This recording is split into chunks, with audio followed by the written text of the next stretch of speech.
Welcome to Armchair Expat, the podcast meant to get you out of your lazy boy and into your new life abroad.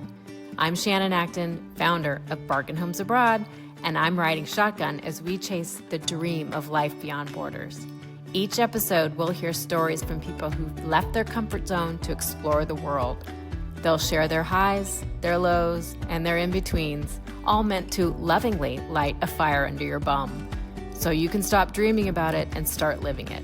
So if you're stuck in your comfy recliner, scrolling through dreamy destinations, wondering what if, it's time to swap that raggedy old armchair for a one-way ticket. Let's freaking go, people.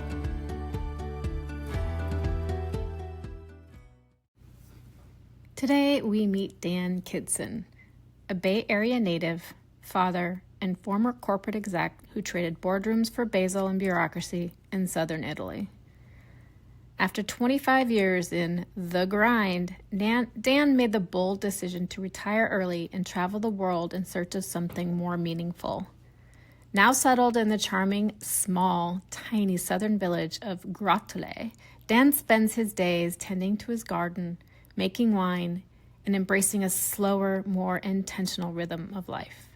His story is a powerful reminder that reinvention is always possible, especially when you're guided by curiosity, culture, and connection.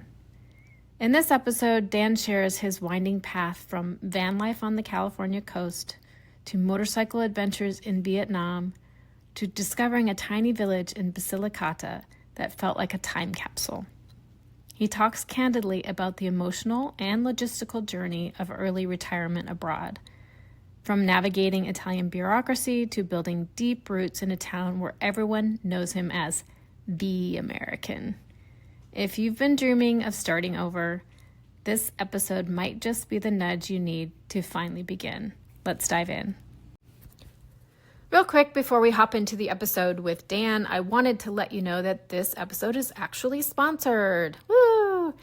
This episode is brought to you by International Living, trusted since 1979 to help people like you live better, spend less, and move smartly overseas. Their guidance has helped thousands find their perfect corner of the world, from coastal Portugal to mountain villages in Mexico. Right now, they're offering listeners a special freebie. When you sign up for their daily postcard e-letter, you get a sneak peek in their brand new book, European Living, the complete manual for Americans over 55. And you can check out your free chapter called The Loophole That Allows You to Live in Europe 360 days a year without a visa. Sign up here and grab your free chapter.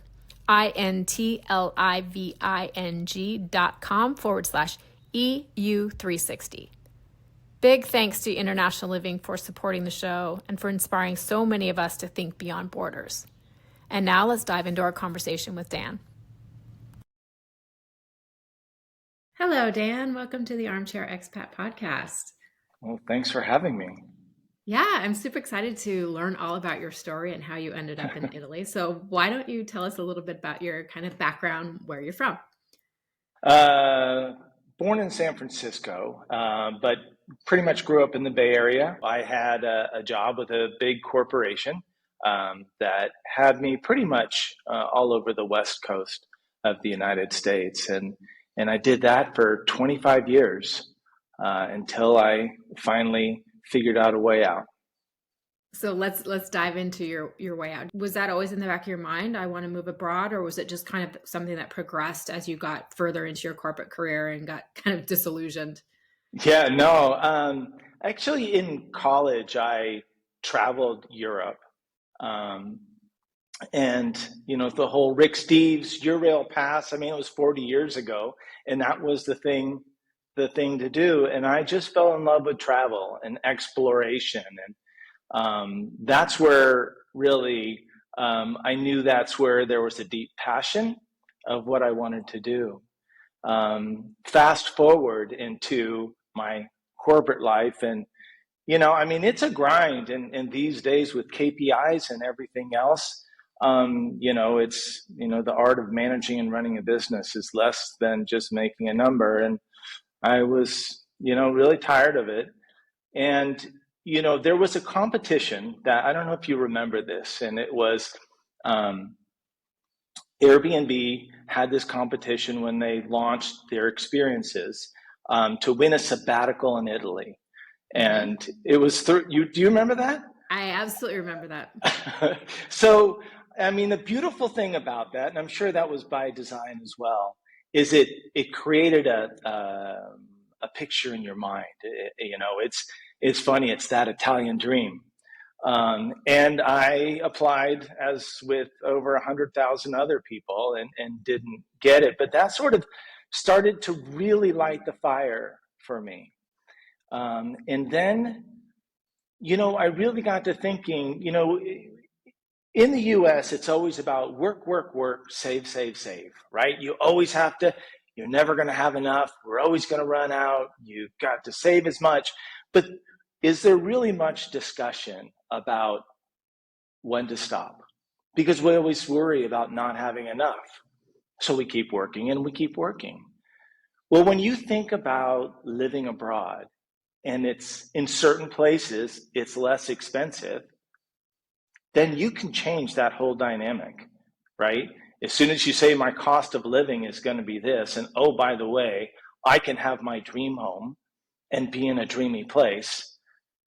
Yes. And so when I redid the math, it was like, you know what? I think I'm there. I think I can do this. And so was Italy always the target based on kind of that, or did you look at other places as well? That's a really good question. Because when I traveled in college and to Eurail Pass, I went to Portugal. Of course, I did the whole loop around Europe. But then the place that I fell in love with the most back then was Portugal. And for me, it's because it seemed authentic and culturally rich, right? I was going to all the different tourist places, but when I got to Portugal, my mind was blown with the cultural authenticity. And so that was always a seed in my mind. When I finally realized I could stop working if I lowered my cost of living, I first started out with a little bit of van life on the west coast of the United States, which was an amazing adventure. And then I figured out how I can, quote unquote, retire early from my job at 55. And I figured, well, I have extra time. I'm going to go through Asia and do a big loop through Asia. But all my research to that point, between my history and everything I was reading online, was saying Portugal. Portugal is the place to be still. And so that was my goal.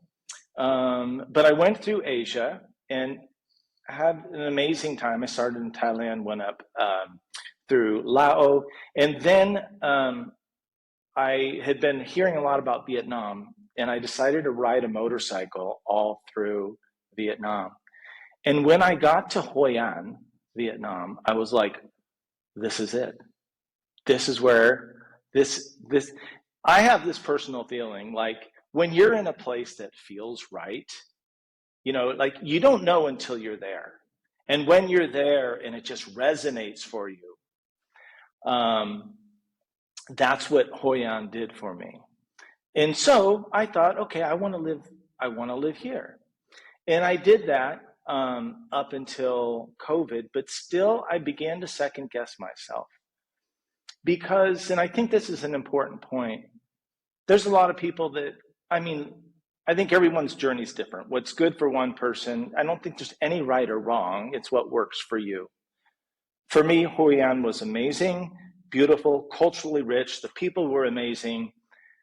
But I had this feeling like I was always on vacation, Sure, beautiful beaches, beautiful pools, great cocktails, food, everything, but after a while it was like, this is a perpetual vacation, which is nice, but does it feel like home, right? And so then I decided to, you know what, I need to go back to my original plan and double check my thinking. I need to go to Portugal.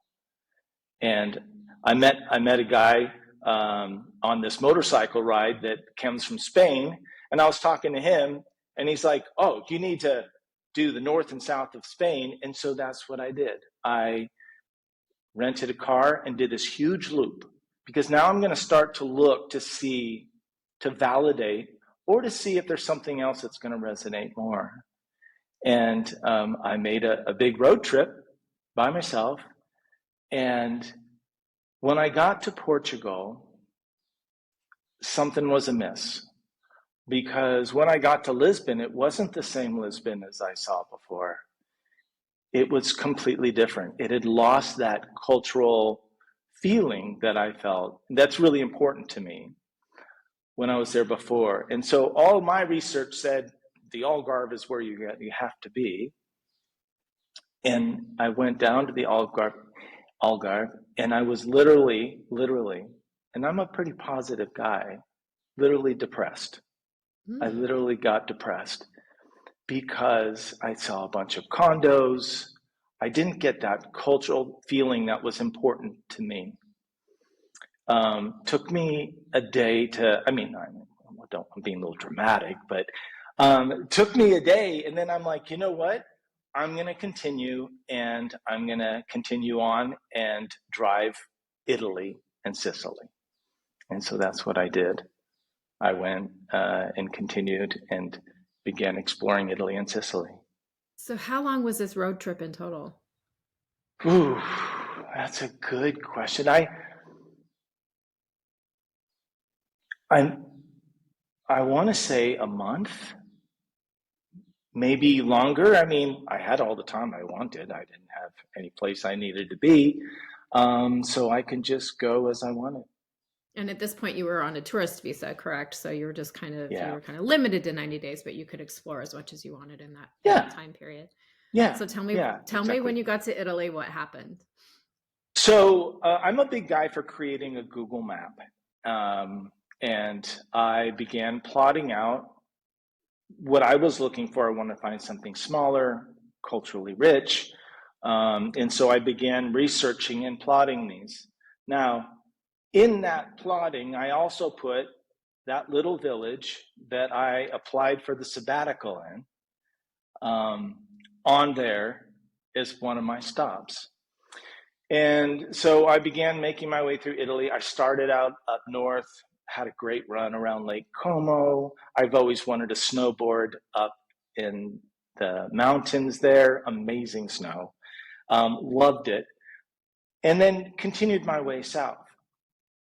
One thing that I learned is that again, this is for me, a lot of those famous hill towns in Tuscany and things that I thought would really resonate for me, it almost felt like a shell of a beautiful village, sure, but empty of a lot of locals and culture that I was really looking for to immerse myself into that.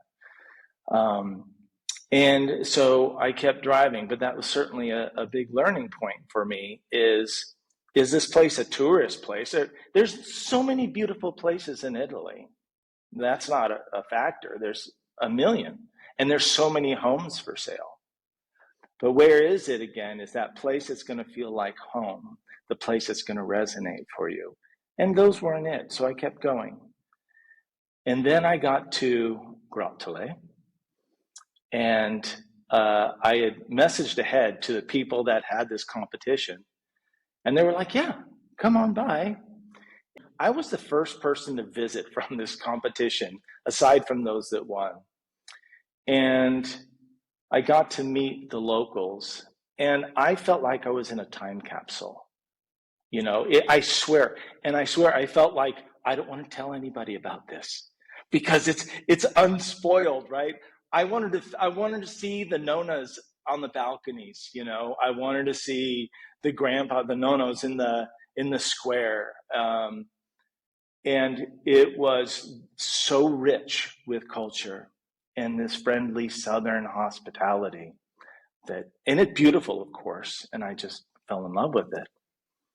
I then continued on my journey, but that place that felt like home for me was Grottole. And it stuck with you, huh?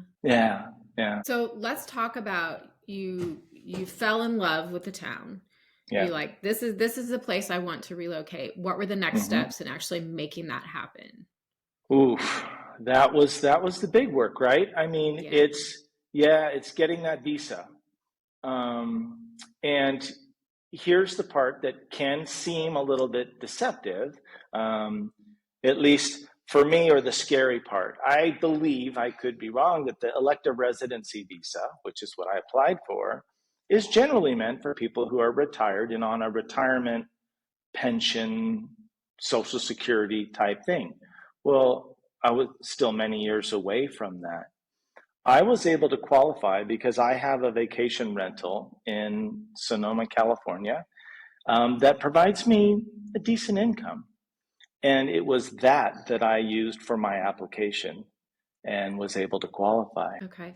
So once you did that, what was the point where you applied for the visa and then you actually moved full time?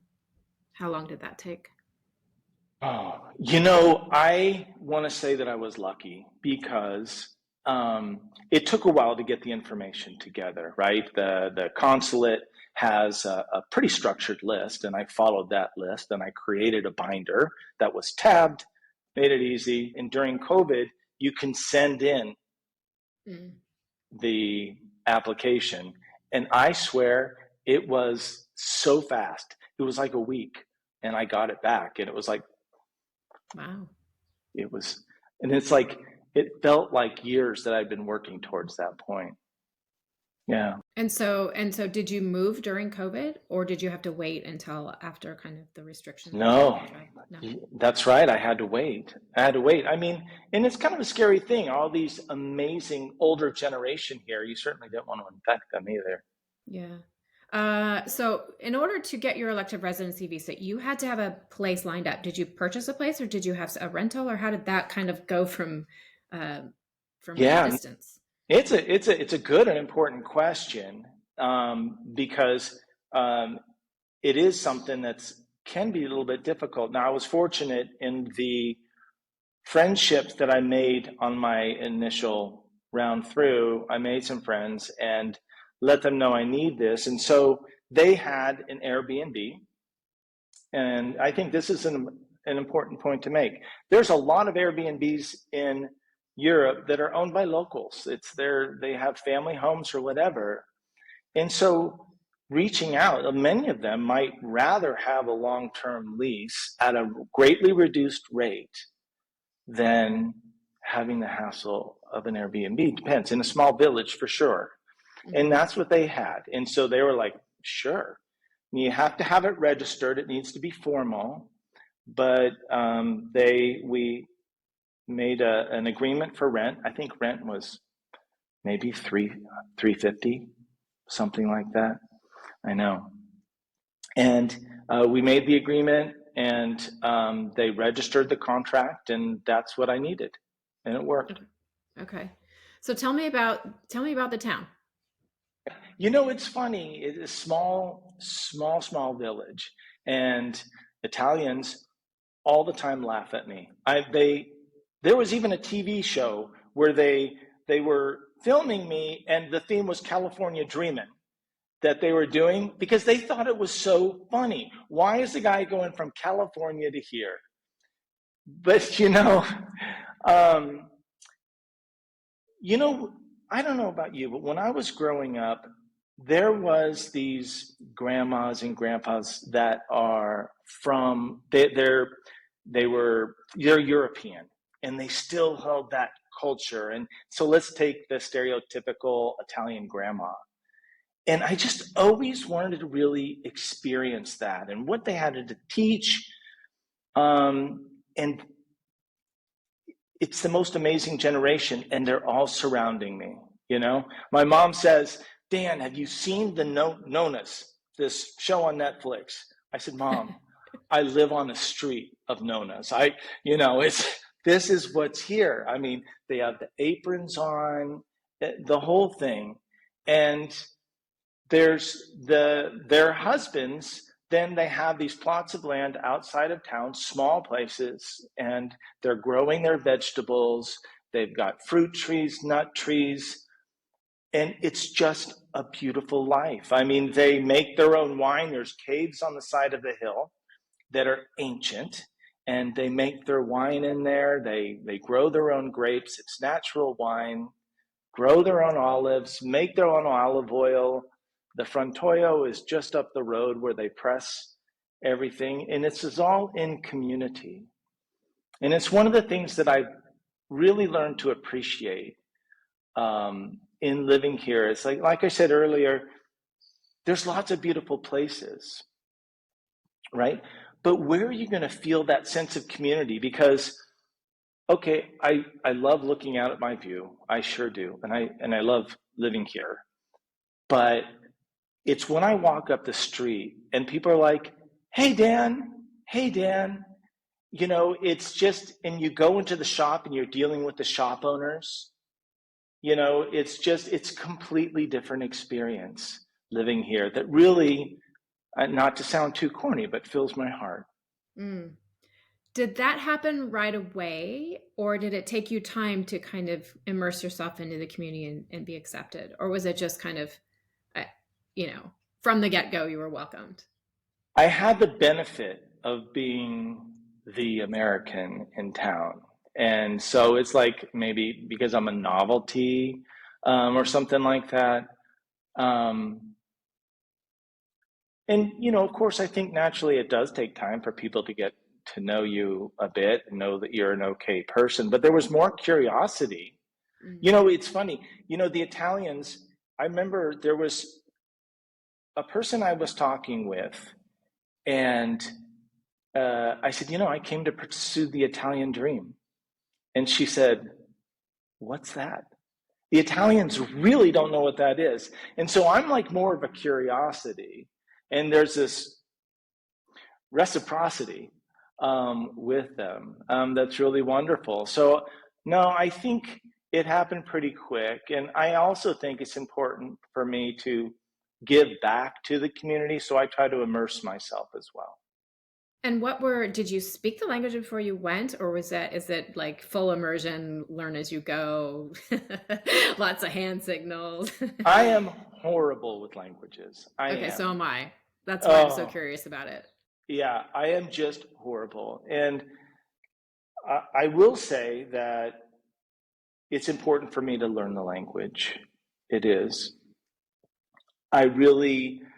It's really difficult and heart-wrenching when I make these bonds with people and we want to speak together, but we can't. So we, do the pleasantries, but that is a challenge. It really is. There's some people that are just good at learning languages, and they'll say, "Oh, study harder." It's like, it just doesn't work that way for everybody. So it's slow going, for sure. But it doesn't seem to have stopped you at all. No, absolutely not. And then there's always Google Translate. I mean, if you True. get in a pinch, right? There's always Google Translate. But it's also, yeah, I pick up random words, and when I go to the supply yard to get something for my house, they'll push me, and they'll push me on pronunciation, even if it's a simple thing like a paintbrush. It's eventually I'll get there. Hope, I maybe. want to talk a little bit about you. Mentioned you have a beautiful terrace, and I've seen many things on your Instagram, kind of showing the area. But I'd love to talk a little bit, if you want to go through. You purchased a place. What was that process like, and how does it differ from kind of what we're used to in the United States in that purchase process? Well, I mean, for starters, especially in the smaller villages, we're used to, I'm going to look online and see everything that's there. And you're not going to see what is fully available online. You're not, at least in the smaller villages. Maybe the bigger cities, I'm sure, have a good online presence, but not in a small village. In the small village, it's word of mouth. And that's, sure, there's some signs up, but then that are, a person's own for sale sign, but then even the writing is faded off of it. So it's all word of mouth. And once you put word out, people will seek you out. People will grab you by the arm, even though you don't speak the language. I mean, I've had little old ladies grab me and, bring me in for coffee, and we try to work out that she has a piece of property for sale. And so, I think that's the first big thing. When you're talking about Italy and an ancient village, the home layouts in the ancient parts are all different, much different than what we're used to and accustomed to. So a friend of mine who's pretty well connected in town, he had a pretty long list of places that he knew from different people that were for sale. And we just kept going from one to the other. And, I've done a lot of renovations in the US over the years. I think it's kind of the way we are, right? We're used to that.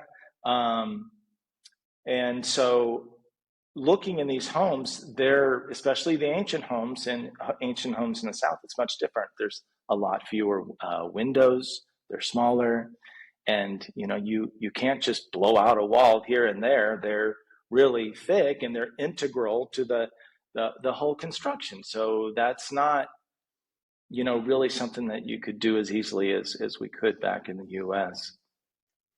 And so that was a little bit of a challenge as I look around, and then they were saying, oh, but you can buy the place next door and put them together. And then, I kind of had a disappointing couple of days because I didn't see anything that resonated. And he said, the church is selling a property, and do you want to see it? I'm like, well, yes. And it was a property that for the last 80 years had been a Sunday school. As a matter of fact, so many people in their 70s come up to me and said, I was a child and went there for school. And the layout was great because it before that, it was the home of a wealthy person, but wealthy for the South. We're not talking, they call it a palazzo, but it's not like something up in the north that we see but still, it was large, beautiful floors, nice layout, and I can see exactly how I could make it work. And so I bought it from the church. So what was that process like? Did you have to go through hoops, or was it relatively seamless? And for the most part, it could be really, really easy and really fast. It really, it depends, you read online about horror stories, and certainly there can, because if somebody older dies and then they pass it on to 5 children, and then the 5 children don't agree about selling their family home, that can be somewhat of a challenge. This was cleaner. The church wanted to sell it to get money to put into other properties. And so you had a willing buyer and seller. That's clean.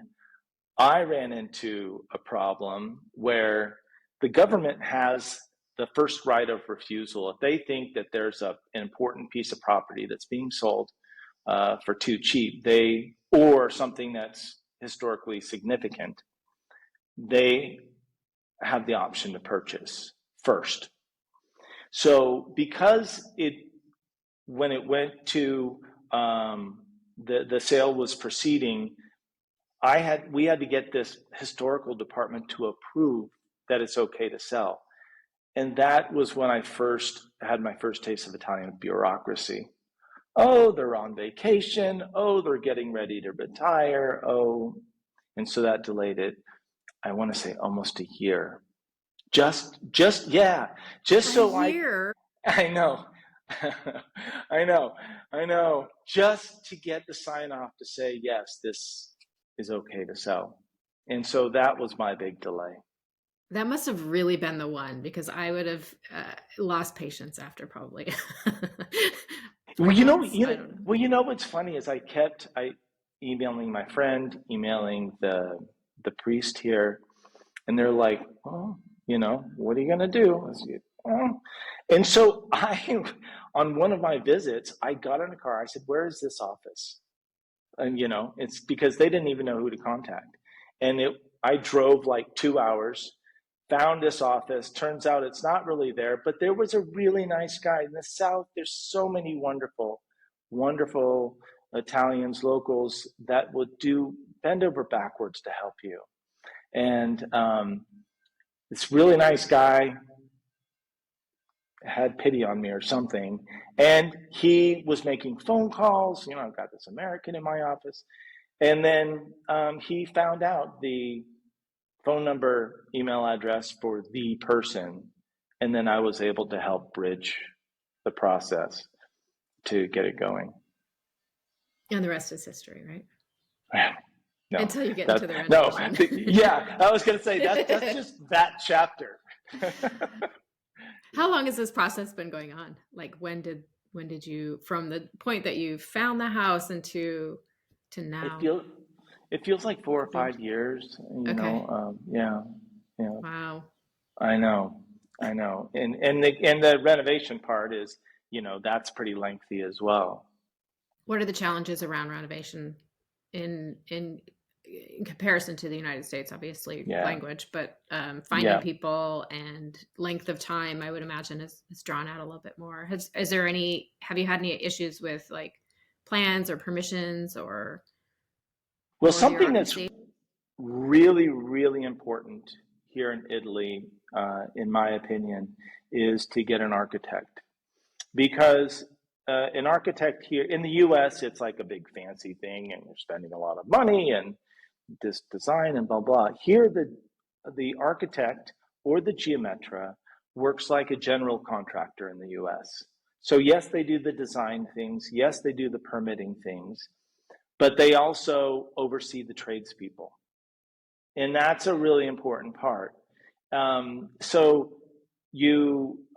sure, I had some local people I wanted to consider for the job, and we did hire a couple local people.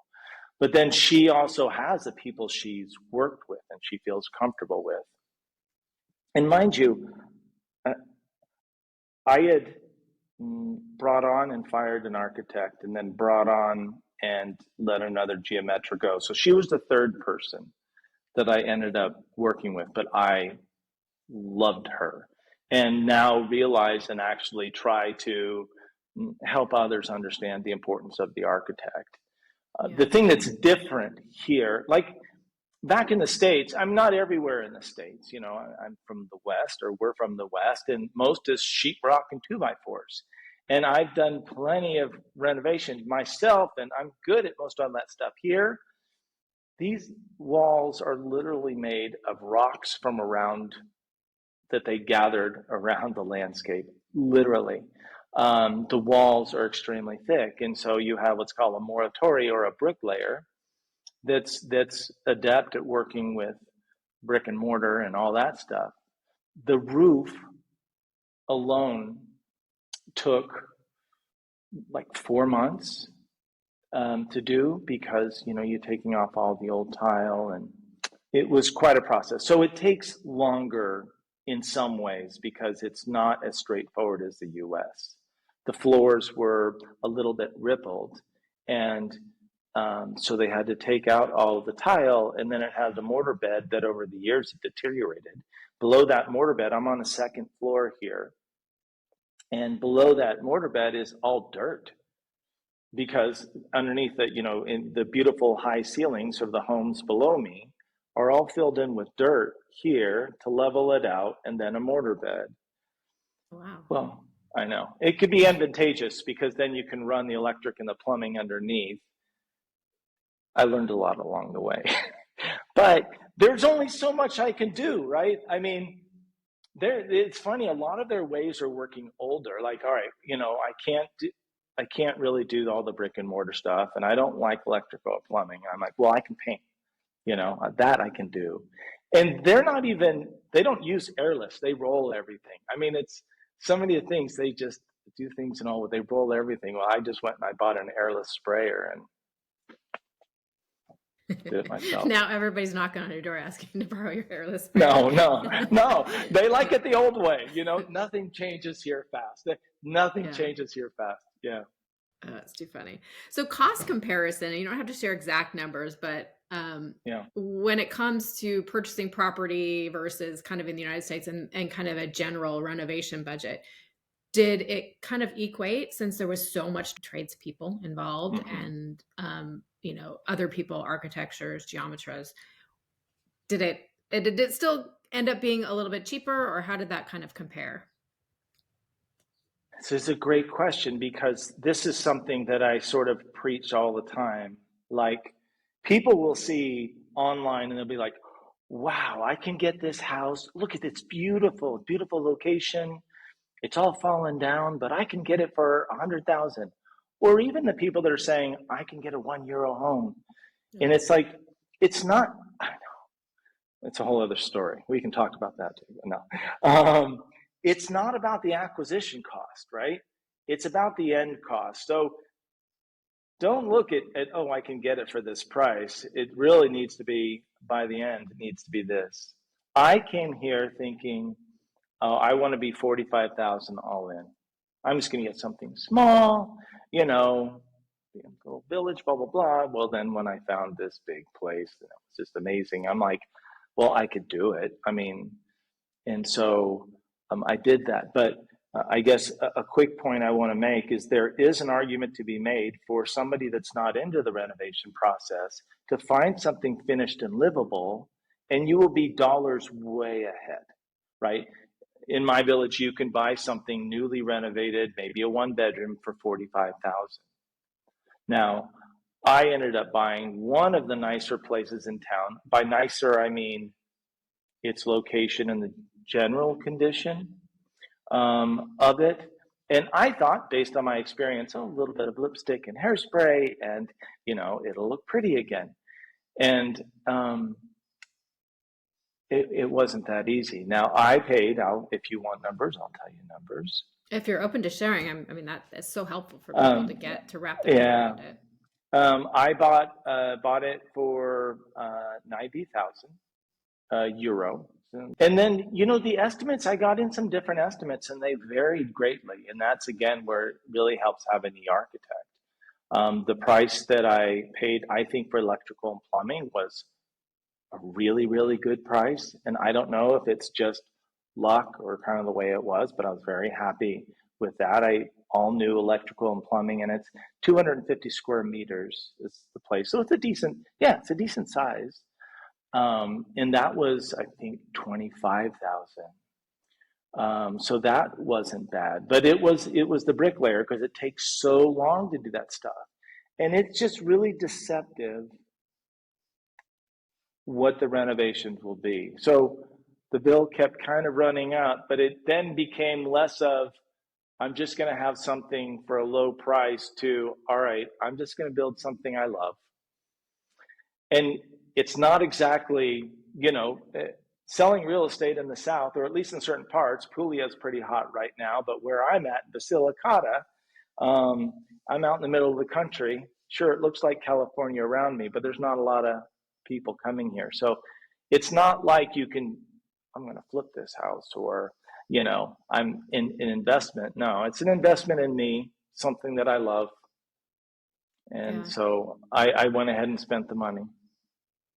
Tell me a little bit more about the region, and specifically like the town that you're in. I'm curious about amenities. Do you need a car to get around? Do you have a local doctor? How far is the hospital? Because I think I get a lot of questions about it. I'm totally attracted to the small towns, more authentic. But then when you get to start to think about kind of the realities of, okay, where's the grocery store? Where is, the doctor's office? Where's the dentist?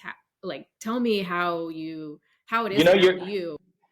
You're giving me goosebumps, because this is there's parts of this that I really love talking to people about, because I get a lot of these questions too. We have 3 grocery stores in town.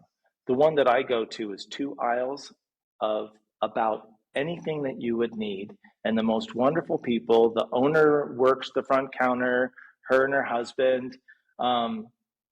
And everyone in there is wonderful. You come in, Dan, and it's just fantastic. So there's 3 grocery stores, but there's one that I go to here. I mean, it's so traditional way. So we have the macelleria, or butchers, and so you would, instead of like going to one superstore, we're going to 2 different markets. And so there's 3 different grocery stores in town. There's a vegetable shop. There's 4 macellerias, 4 butchers. So we have all the basics of what you really need aside from what you would grow or make on your own, which is a really big way of life here. A post office, or actually, it's called the post, and they actually do a lot more than just mail. So we have that as well. We have all the basics. Our big city near us is Matera, and there's a bus that goes to Matera, and so people can choose to do that. They're building a high-speed rail that's connecting Naples to Bari, and then I understand going down to Lecce. Okay. And they're going to have a stop at Grottole, or down at the bottom of the hill. We're at the top of the hill, so we're going to have a high-speed rail stop. We have a train stop that's close by too. But to your point, yeah, if you don't have a car definitely makes it easier. Mm-hmm. Now, can we talk medical? Yes, please do. Yeah. Oh my gosh. I know you maybe have a few followers. I don't know if I should say this out loud, but I'm going to say it out loud. So there's numbers they put out for how much once you're a resident, you can buy into the national healthcare plan. They charged me this last year 300 euros for the year for full coverage. Now, there's a doctor in town, and it's first come, first served, so you kind of have to learn when you need to get there, because a lot of the old folks in town love nothing better than just sit there and catch up with everybody. And so I kind of get there a little bit early, but here's the thing that is just huge. When I sit down in front of the doctor, mind you, she doesn't speak English. And her sole focus is on my healthcare. She looks at everything, and there's no, oh, is this covered? Is that covered? How much is that going to be? Well, this doctor is that. No, none of that. It is solely focused on my healthcare. And that is, coming from the US, it's the biggest relief that I can't even begin to describe. Because in the States, I retired early, and I was lucky that I had a company health plan that could continue. Well, that was $8,000 a year. $8,000 a year, and let's face it, it's almost like we don't want to use it, because then you have your out of pocket, then you have your percentages. It's crazy. So yes, there's a doctor in town solely focused on my healthcare. And okay, so here's the part that's kind of just to reinforce how focused on healthcare it is. They'll only give you 2 months refill at a time. In the US, usually we'll do it for like a year or something, right? 2 months, because she wants to see me back and make sure that I'm following up with other doctors that I should see. I mean, I'm relatively healthy. To make sure that I'm doing the things that I should do to stay healthy. And so it's the healthcare here. Yeah, it's not all pretty and nice. I mean, but all I want is confident, caring people, and that's what I experience. And just out of curiosity, in case of emergency, do you have something that's nearby? Yeah, 30 minutes is 30 minutes. 30 minutes is a major hospital, helicopter, all of that. Yeah. Mm-hmm. Yeah. As a matter of fact, I needed to go to the emergency room before I had residency. I was living here, but still the bureaucracy of getting it.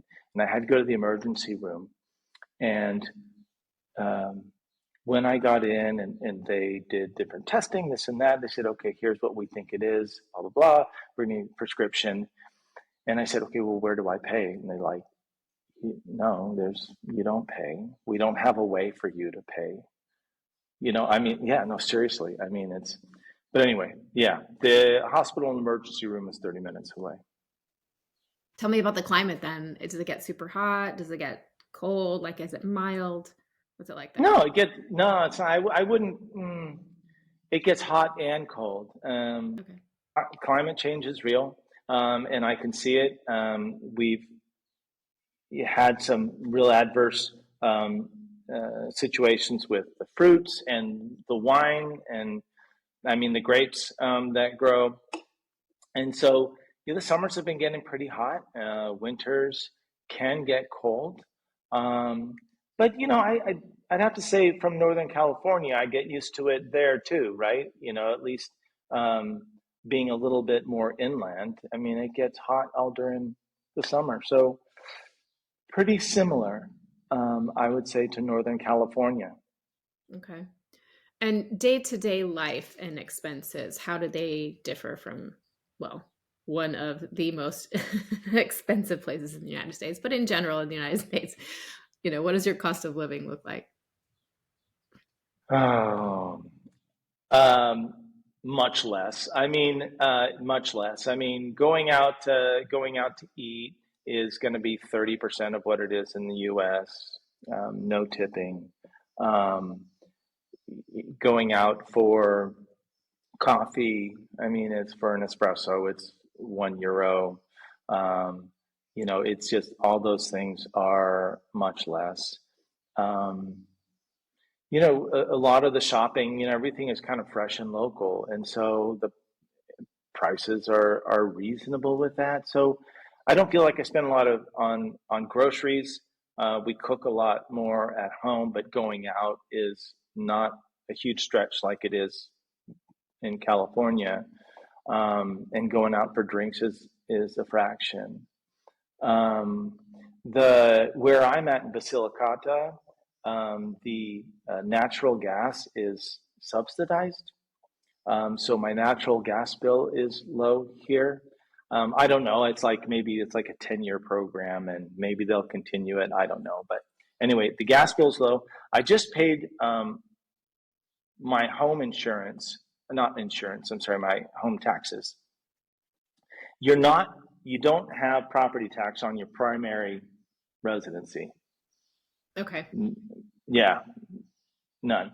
And I own a cantina, a cave in the side of of the town, like so many other people, where you make wine and things like that.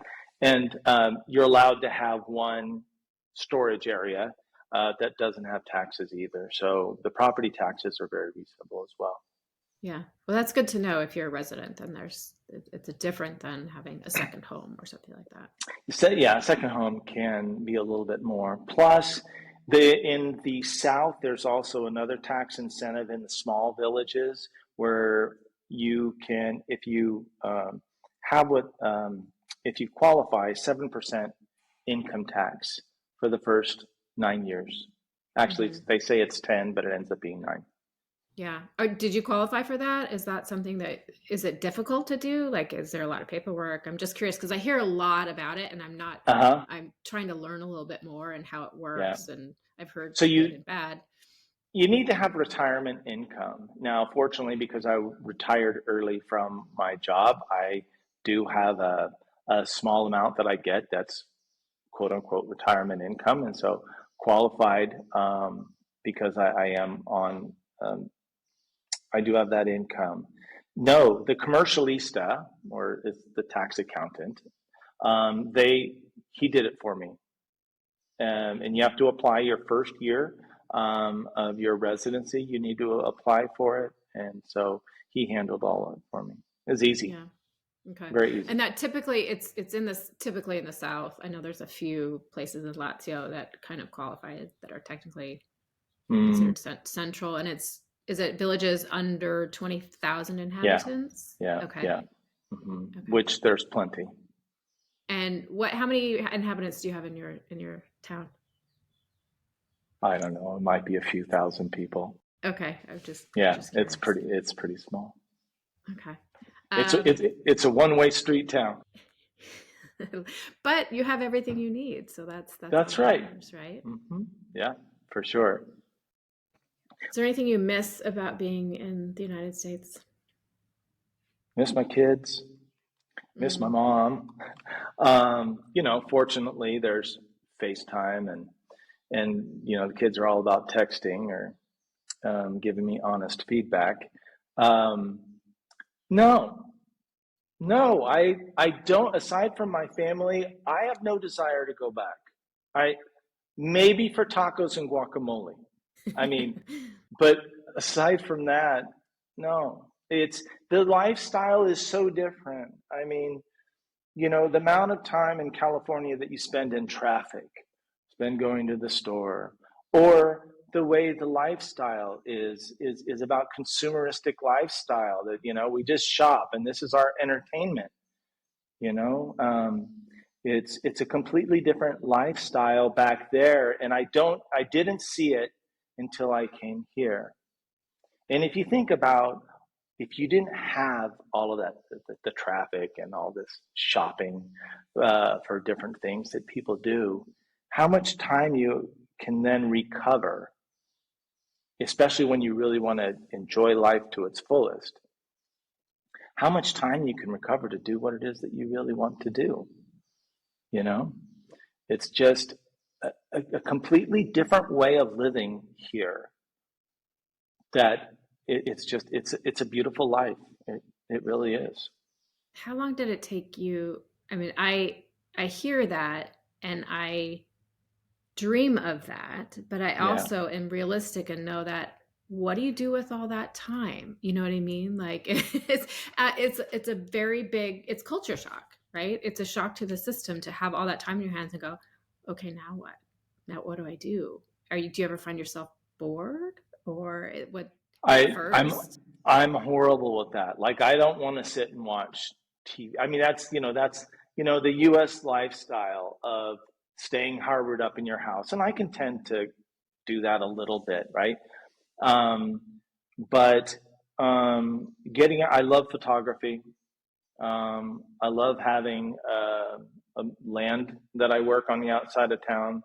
I love helping and giving back. There's an older couple that we've become close friends with that let us farm or have a vegetable garden. I love helping them.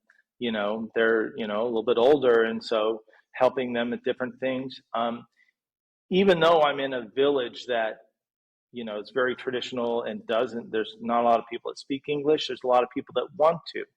And so I've helped people with conversational English, just different ways to give back. Um, so it's sort of a combination of a lot of different things. Um, but it is different to get adjusted to. It's hard to let go in the beginning. It's hard to let go of, I need to work, I need to do this, I need to stay busy. Um, and definitely the fear of running out of money. But then once you realize that it's okay, then you can shift your focus to what is it that I really want to do. I don't know how many people don't retire because they think, I don't know what I would do, right? So I'm going to keep working, keep making money for what? It gets to a point where it's like, I'm still healthy. How am I going to enjoy life and what do I want to do? Yeah. When you're here, I'm sorry, I'm going to just get passionate about these things. Even when you're here, okay, so you're here, it is so affordable to travel all over Europe. It's Yeah, just, that was one of my questions. Tell me more about yeah. that. I saw you were in Milan for a concert, and tell me a little bit more about exploring not only Italy, but kind of further abroad. How do you do that? How do Yes. you, Yeah, I need to be careful now. I need to be careful because on my elective residency visa, I want to get a long-term visa, and you can't be out of the country, out of the EU, well, actually out of the country, they say, for more than 10 months in 5 years. And I need to start counting those months because I've spent quite a bit out, and I understand why they do that. Um, but there's affordable flights everywhere. My girlfriend loves to go to Paris, of course. We've explored France. I love France, Bordeaux, Normandy, and it's really, really affordable to to make those flights and then to stay as well. So from where you are, do you fly out of Naples or Bari or? Either. It really depends. Yeah, it really depends on what we're doing. We have good friends in Naples, so sometimes we like to go there. Sometimes there might be a cheaper flight out of Rome, and then we'll just take a train up to Rome. But yeah, Bari is a good launching point for the lower cost domestic flights for sure.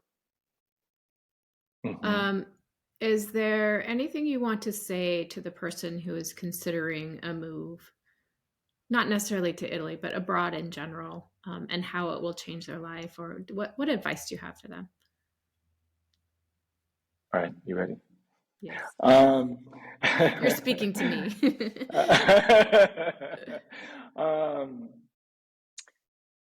Yes, we all do our research, like I did my research. And I'm active on the expat sites, and that's a great thing to do. People say all the time, where should I move? I want this and I want this. Where should I go? So I guess my first thing is find your own place. Find your own place that feels like home. Travel far and wide, and just visit different places and see what feels like what it is that you're looking for.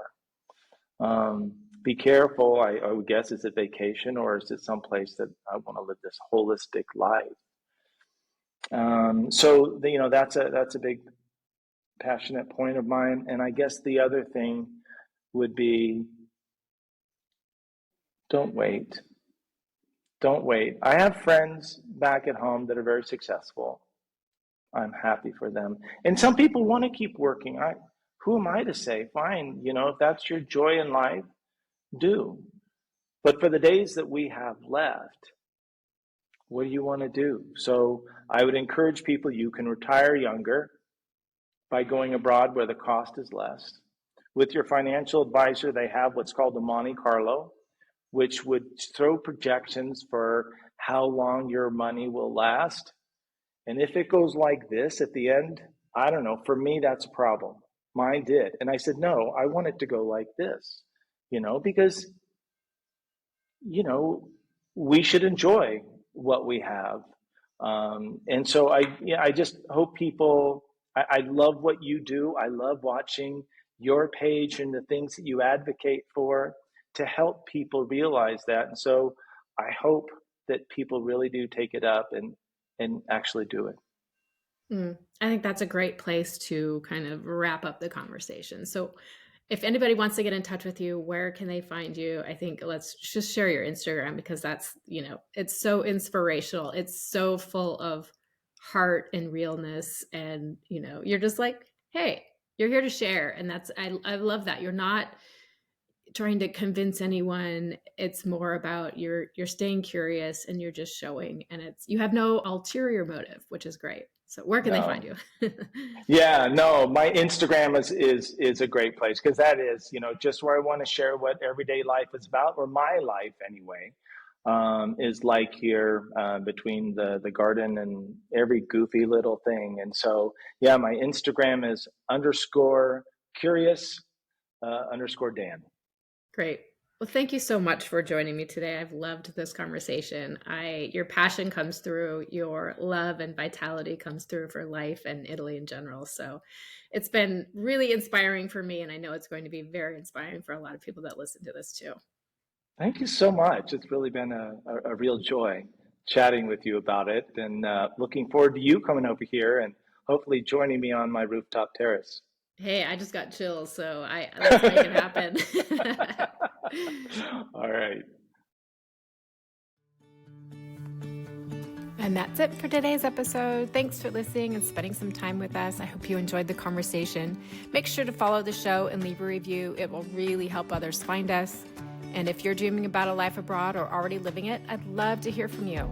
You can connect with me on Instagram at bargainhomesabroad, or on our website, www.bargainhomesabroad.co. Until next time, keep exploring, keep dreaming, and I'll see you back in the armchair soon. Bye-bye.